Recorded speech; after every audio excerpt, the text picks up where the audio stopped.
Cierra los ojos un instante e imagínate caminando por un antiguo pueblo de Israel, hace más de 3000 años. El sol de la mañana baña las colinas de piedra caliza con un brillo dorado, y el aire se impregna del aroma a pan recién horneado mezclado con el humo de las hogueras. Las casas se agrupan como si se abrazaran contra el viento, cada muro de piedra guardando historias que hace tiempo se desvanecieron de la memoria. Se oyen risas infantiles, balados suaves de cabras y el sonido rítmico de alguien moliendo grano al amanecer, un sonido que marcaba el comienzo de la vida en cada hogar. Te detienes ante una puerta baja de madera, sencilla y sin pretensiones, y te preguntas, ¿cómo habría sido entrar?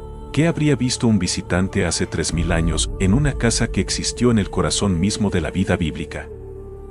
Esta no es solo una cuestión de historia, es una cuestión que toca las verdades más profundas de la fe, porque fue en casas como esta donde Jesús vivió, enseñó, oró, lloró y transformó vidas.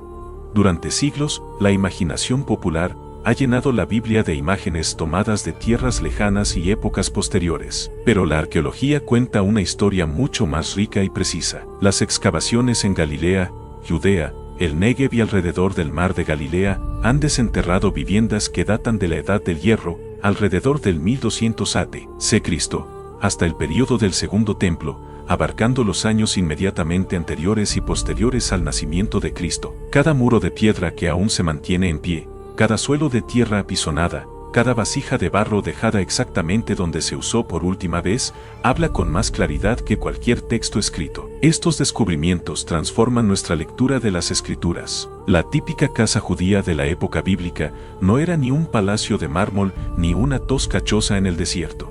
Era un espacio cuidadosamente diseñado, lleno de significado, tanto cultural como espiritual. No se construía solo para protegerse del calor y el frío, sino que expresaba una forma de vida, una identidad, una fe. Comprender estas casas nos ayuda a entender a quienes las habitaron, a los personajes de la Biblia, incluso las huellas de Jesús en esos suelos, las voces que rezaban con el mismo ritmo que encontramos hoy en los textos sagrados.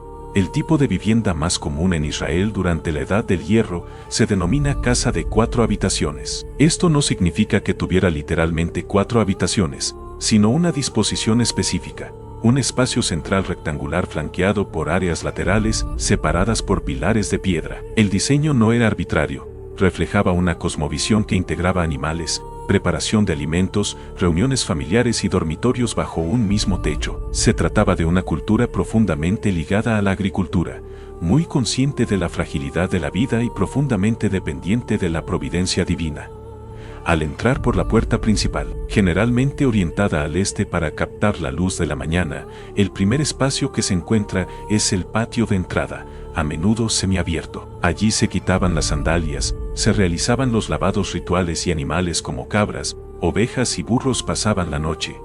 Esta estrecha convivencia entre humanos y animales no se consideraba degradante. Reflejaba la creencia de que todos los seres vivos dependen del mismo Creador. Cuando el Evangelio dice que María acostó a Jesús en un pesebre porque no había lugar en la posada, los lectores modernos podrían imaginar un establo frío y aislado.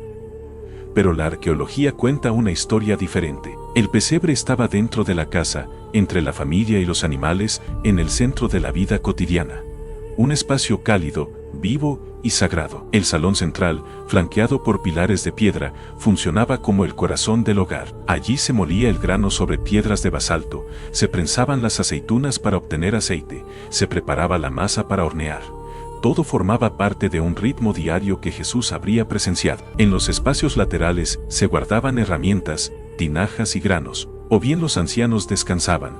El hogar, un pequeño horno de barro, era el centro espiritual y físico. A su alrededor, las madres enseñaban a sus hijas a hornear, los ancianos compartían historias de los patriarcas y las familias recitaban salmos bajo el suave resplandor del fuego y la luz de las lámparas. Allí, el calor del horno se fundía con el calor de la familia, creando shalom, paz, plenitud y bienestar.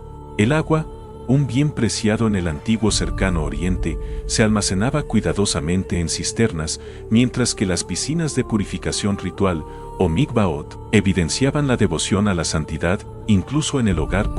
Cada detalle arquitectónico hablaba de fe. La vida cotidiana y el culto eran inseparables. Entrar en una casa así era adentrarse en una expresión viva de la presencia de Dios, entretejida en piedra, arcilla y devoción humana, en el umbral mismo del hogar, en el silencioso ritual de lavado de manos. Jesús pronunció algunas de sus palabras más desafiantes y profundas. Los discípulos no se habían lavado las manos según las tradiciones de los ancianos, y los fariseos se escandalizaron. Sin embargo, Jesús no rechazó la santidad. En cambio, redefinió radicalmente su origen. Ahora no es lo que entra por la boca lo que contamina a una persona, sino lo que sale del corazón, dijo. Los pensamientos de asesinato, adulterio, avaricia, falso testimonio y blasfemia son lo que verdaderamente contamina a una persona.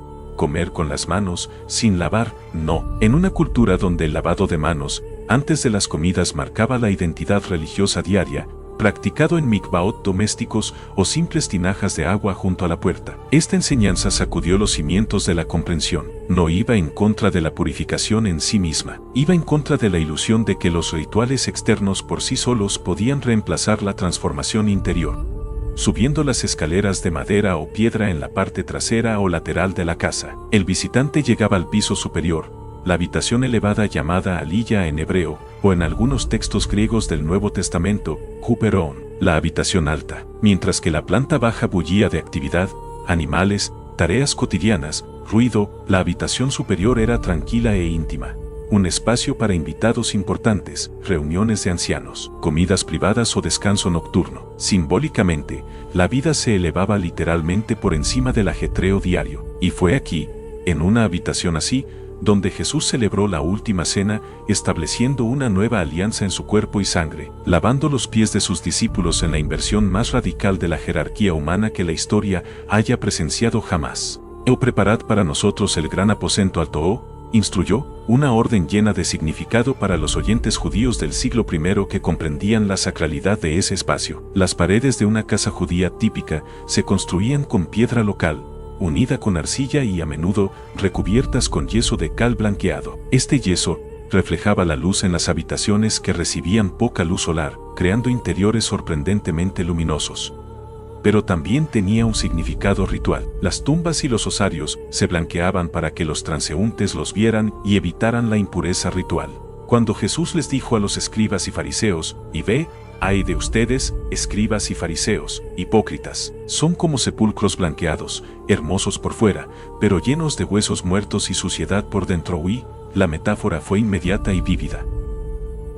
La gente comprendió la conexión. Paredes brillantes y limpias que ocultaban lo que no debía tocarse.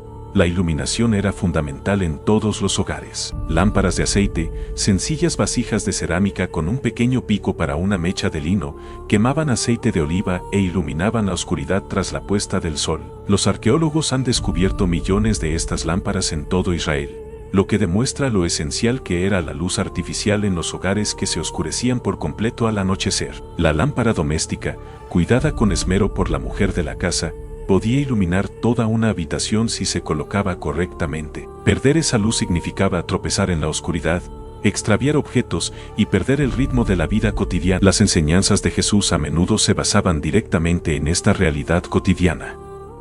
Nadie enciende una lámpara y la esconde debajo de una jarra dijo. Habló de una luz colocada sobre un candelabro para que todos los que entraran pudieran verla. Sus parábolas también adquieren toda su profundidad cuando comprendemos la estructura del hogar. En Lucas 15, cuenta la historia de una mujer que pierde una de sus 10 monedas de plata y enciende una lámpara, barriendo cada rincón del suelo de tierra para encontrarla. Esto no era una exageración poética, era el esfuerzo literal necesario para recuperar una pequeña moneda en un espacio oscuro y cerrado donde apenas penetraba la luz del sol. Detrás de esta realidad concreta se escondía la verdad espiritual. El amor de Dios busca incansablemente a cada alma perdida.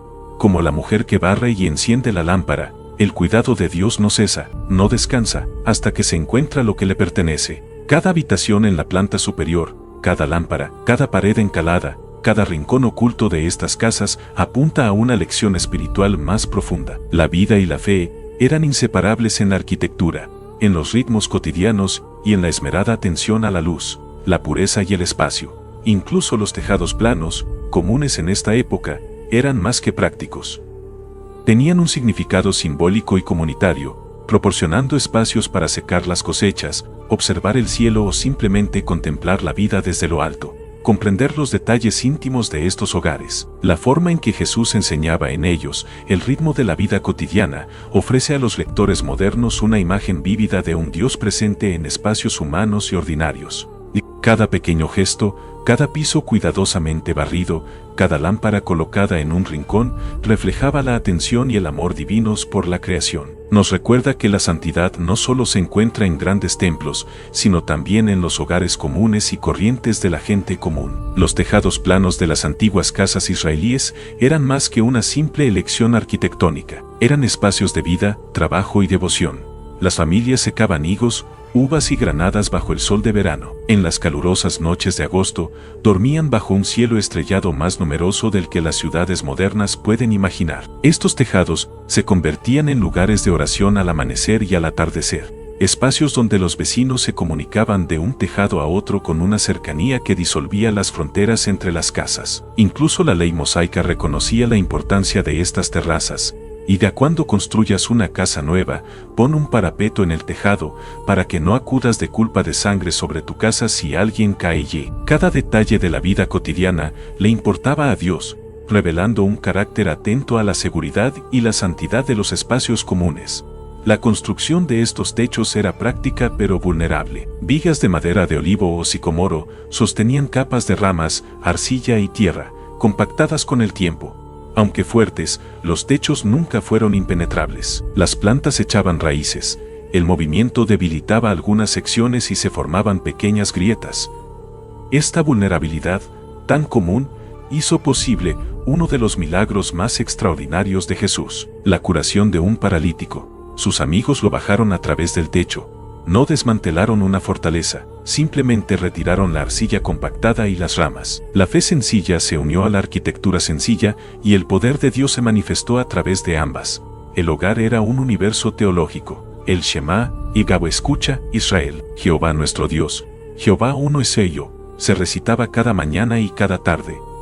Las mezuzot en los marcos de las puertas recordaban a las familias su alianza. Las velas de Shabbat santificaban el tiempo, y festividades como la Pascua y Sukkot transformaban el hogar en aulas vivientes de fe. Durante la Pascua, cada rincón se limpiaba meticulosamente, reflejando la liberación de Israel de Egipto. Sukkot recordaba a las familias que la seguridad humana es provisional. Solo la morada de Dios es permanente.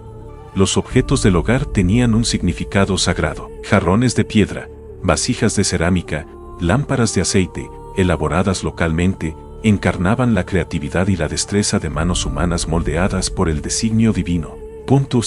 Las palabras de Isaías resuenan aquí de forma natural. Diga, nosotros somos el barro, y tú eres nuestro alfarero. La fe surgía de la vida misma. Incluso en hogares adinerados, adornados con mosaicos, frescos y cristalería importada, la presencia de Dios se manifestaba en las prácticas cotidianas de pureza, hospitalidad y recuerdo. La hospitalidad era teología en acción. Ofrecer pan, aceite y agua a los extraños, ponía en práctica el mandato divino de amar al extranjero. La hospitalidad de Abraham hacia los tres ángeles se convirtió en un símbolo imperecedero. La visita de Jesús a la casa de Zaqueo transformó el lugar, demostrando que la presencia de Dios podía restaurar el propósito de cualquier hogar. Los niños crecían inmersos en este ritmo. Los varones memorizaban pasajes de la Torá desde pequeños, y cada comida familiar, cada interacción, era una oportunidad para aprender la fe en la práctica. Los padres guiaban la vida pública y la enseñanza religiosa. Las madres administraban el hogar con sabiduría, habilidad social y temor de Dios, creando así una base para el crecimiento espiritual. Proverbios 31 describe a una mujer así, no pasiva, sino trabajadora, sabia y fundamental en la vida del hogar. La muerte también era un asunto familiar. Las familias lavaban, ungían y envolvían al difunto antes del entierro, manteniendo así una conexión tangible entre generaciones. El propio entierro de Jesús reflejó estas costumbres. La resurrección no negaba la muerte, sino que la transformaba, revelando el plan eterno de Dios dentro de los ritmos de la vida humana. En Betania, en casa de María, Marta y Lázaro, Jesús proclamó la verdad suprema: yo soy la resurrección y la vida. El que cree en mí, aunque muera, vivirá yo. Teológicamente, La revelación más elevada tuvo lugar en el entorno más humilde e íntimo. Un hogar en duelo, en un camino rural, rodeado de vecinos, cada detalle de la vida doméstica en Israel, vasijas de piedra, lámparas de aceite, techos planos, comidas, fiestas, oraciones, era una ventana al corazón de Dios. Él eligió la intimidad sobre la abstracción, la presencia sobre la distancia. Jesús vivió entre su pueblo, comió en sus mesas, durmió bajo sus techos, lloró en sus patios y resucitó en sus tumbas. Al hacerlo, demostró que la santidad, la vida y la verdad eterna se manifiestan no solo en los templos, sino también en los espacios cotidianos, fragantes, cálidos, bulliciosos y humanos del hogar. Que Dios bendiga tu hogar hoy, llenando cada rincón con su presencia, como una vez llenó el tabernáculo. Y cada vez que enciendas una lámpara esta noche, recuerda, Jesús, la luz del mundo, todavía camina entre nosotros, y su luz jamás se apaga. Amén.